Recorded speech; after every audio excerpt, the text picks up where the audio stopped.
ঢাকা বিশ্ববিদ্যালয়ে ছাত্র দলের সন্ত্রাসী সভাপতি গণেশচন্দ্র রায় টেবিল থাপড়ায় তিনি নির্বাচনকে বন্ধ করার চেষ্টা করেছিলেন। বিএনপির হাইকমান্ডার ক্যাম্পাসে এসে সন্ত্রাসী কর্মকাণ্ডের মাধ্যমে নির্বাচনকে বন্ধ করার চেষ্টা করেছিলেন। নানাবিধ মিথ্যাকাণ্ড এবং ষড়যন্ত্রের তারা পাহাড় তৈরি করেছিল, কিন্তু আমরা দেখেছি ঢাকা বিশ্ববিদ্যালয়ের প্রশাসন অত্যন্ত স্মার্টলি এবং সেই সকল ষড়যন্ত্র ভণ্ডুল করে দিয়ে তারা ফলাফল প্রকাশ করে দিয়েছিল। তাহলে আপনারা কেন সামান্য পরিমাণে চুনোপুটি একটা বাম সংগঠন এবং কর্মীহীন একটা দল ছাত্র দলের কাছে আপনারা ভয় পেয়ে ফলাফল প্রকাশ করছেন?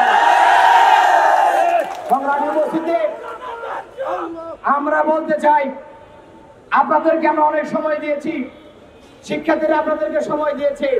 যদি আপনার কাছে শিক্ষার্থী ক্যাম্পাস এবং জাসুর যে দল বড় হয়ে থাকে, তাহলে আমি অনুরোধ করব আপনারা শীতপদের পর থেকে সরে গিয়ে রাজনৈতিক দলের খাতায় নাম লেখান, রাজনৈতিক নেতা হয়ে যান।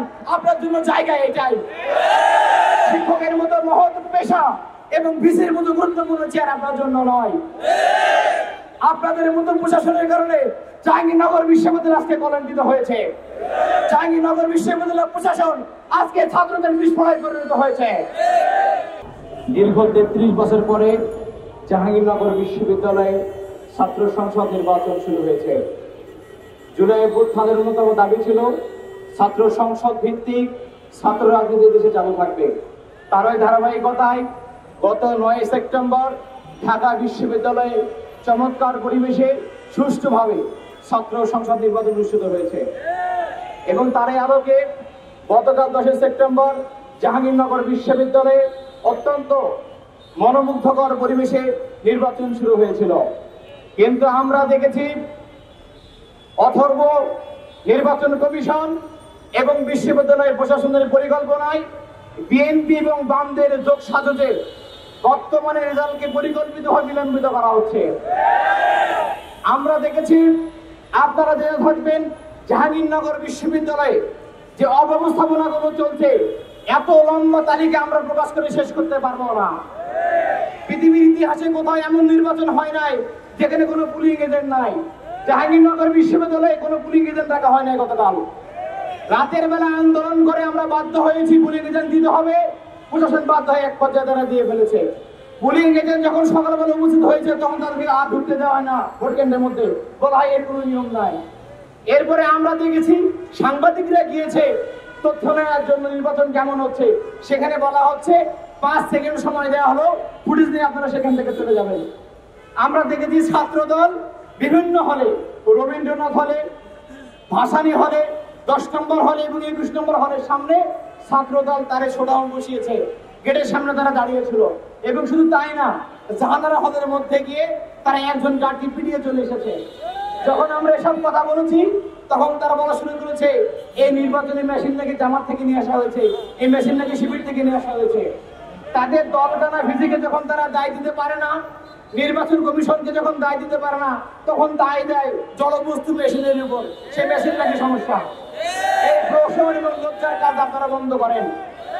এই মেশিন দিয়ে আপনারা গণনা বন্ধ করেছেন বলেই গতকাল একজন সম্মানিত শিক্ষিকা চারুকলা ডিপার্টমেন্টের আমাদের ফেরিদৌসী ম্যাডাম ইন্তিকাল করেছেন মানসিক পেশা নিয়ে। আপনাদের লজ্জা নাই, তারপরে আপনারা নির্বাচন বন্ধ করতে চান। আমরা দেখেছি আজকে প্ল্যান করে দুপুর 2টার পরে জাহাঙ্গীরনগর বিশ্ববিদ্যালয়ে শিক্ষকরা মিটিং বসিয়েছে এই নির্বাচনকে এবং ফলাফলকে রবিবার পর্যন্ত স্টে করা যায় কিনা। আপনারা কি আমাদেরকে বোকা পেয়েছেন? ছাত্রদেরকে আপনারা কি বোকা ভেবেছেন? বোঝে না যে পরিকল্পিতভাবে একটি দলকে সুবিধা দেওয়ার জন্য আপনারা কাজ করে যাচ্ছেন। আমরা প্ল্যান করে বলতে চাই, ঢাকা বিশ্ববিদ্যালয়ে আমরা দেখেছি 40,000 শিক্ষার্থীদের ভোটকে কয়েক ঘন্টায় গণনা করে প্রথমে হল সংসদ এবং কেন্দ্রীয় সংসদের ফলাফল ঘোষণা করা হয়েছে। যার ঢাকা বিশ্ববিদ্যালয় যদি 40,000 শিক্ষার্থীর ভোট গণনা করে 8 থেকে 9 ঘন্টা ফল প্রকাশ করতে পারে, তাহলে আপনারা কেন মাত্র 12,000 শিক্ষার্থীর ভোট প্রকাশ করতে 24 ঘন্টা সময় নিয়েছেন? আমরা বলতে চাই, যদি আপনারা আর একটু সময় নেন, আপনাদের নাম তো গিনেস বুকে উঠে যাবে। পৃথিবীতে এরকম ছোট নির্বাচনে কখনো এরকম সময় নেওয়া হয় না। ঢাকা বিশ্ববিদ্যালয়ে ছাত্র দলের সন্ত্রাসী সভাপতি গণেশচন্দ্র রায় টেবিল থাপড়ায় তিনি নির্বাচনকে বন্ধ করার চেষ্টা করেছিলেন। বিএনপির হাইকমান্ডার ক্যাম্পাসে এসে সন্ত্রাসী কর্মকাণ্ডের মাধ্যমে নির্বাচনকে বন্ধ করার চেষ্টা করেছিলেন। নানাবিধ মিথ্যাকাণ্ড এবং ষড়যন্ত্রের তারা পাহাড় তৈরি করেছিল, কিন্তু আমরা দেখেছি ঢাকা বিশ্ববিদ্যালয়ের প্রশাসন অত্যন্ত স্মার্টলি এবং সেই সকল যন্ত্র ভণ্ডুল করে দিয়ে তারা ফলাফল প্রকাশ করে দিয়েছিল। তাহলে আপনারা কেন সামান্য পরিমাণে চুনোপুটি একটা বাম সংগঠন এবং কর্মীহীন একটা দল ছাত্র দলের কাছে আপনারা ভয় পেয়ে ফলাফল প্রকাশ করছেন? সংগ্রামী উপস্থিতি, আমরা বলতে চাই আপনাদেরকে আমরা অনেক সময় দিয়েছি, শিক্ষার্থীরা আপনাদেরকে সময় দিয়েছে। যদি আপনার কাছে শিক্ষার্থী ক্যাম্পাস এবং জাসুর যে দল বড় হয়ে থাকে, তাহলে আমি অনুরোধ করব আপনারা শীতপদের পদ থেকে সরে গিয়ে রাজনৈতিক দলের খাতায় নাম লেখান, রাজনৈতিক নেতা হয়ে যান। আপনার জন্য জায়গা এটাই। শিক্ষকের মতো মহৎ পেশা এবং ভিসির মতো গুরুত্বপূর্ণ চেয়ার আপনার জন্য নয়। আপনাদের মতো প্রশাসনের কারণে জাহাঙ্গীরনগর বিশ্ববিদ্যালয় আজকে কলঙ্কিত হয়েছে। জাহাঙ্গীরনগর বিশ্ববিদ্যালয় প্রশাসন আজকে ছাত্রদের বিস্ফোরণে পরিণত হয়েছে। সংগ্রামী উপস্থিতি, আমরা স্পষ্ট করে বলে দিতে চাই, সম্মানিত শিক্ষার্থী বন্ধুগণ, আপনারা মাঠে নেমে যান জাহাঙ্গীরনগর বিশ্ববিদ্যালয়ে। আপনাদের সাথে ইসলামী ছাত্র শিবির ভ্যানগার্ড হয়ে থাকবে ইনশাআল্লাহ। আপনারা আপনাদের ক্যাম্পাসে জুলাইকে আবার ডেকে আনেন, আপনাদের ন্যায্য অধিকার আপনারা ফিরে নিয়ে যান, আপনাদের ইমামকে আপনারা সেখান থেকে নিয়ে যান। ইসলামী ছাত্র শিবির আপনার ছিল, আছে এবং থাকবে ইনশাআল্লাহ। আমরা সর্বশেষ বলতে চাই যে অবস্থাগুলো হয়েছে, এগুলোর জন্য বিশ্ববিদ্যালয় প্রশাসনকে সুষ্ঠু গণনার মাধ্যমে ছাত্র প্রতিনিধি বাছাই করে দিয়ে সবার সামনে উপর নিয়ে ক্ষমা চাইতে হবে যে আপনারা ভুল করেছেন, এবং যারা দায়িত্বে ছিলেন সসম্মানে আপনারা আগামী দিনে পদত্যাগ করে এই বিশ্ববিদ্যালয়কে সুন্দরভাবে চলার আপনারা সুযোগ করে দিবেন, এই প্রত্যাশা আমরা রাখছি।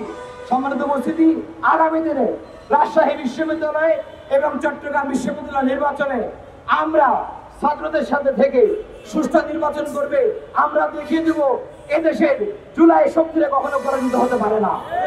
আমরা দেখিয়ে দিব ছাত্ররা কখনো কারো দলীয় কারণে লন্ডনের প্রেসক্রিপশনে চলে কারো কথা ছাত্ররা কখনো চলেনি এবং চলবে না ইনশাআল্লাহ।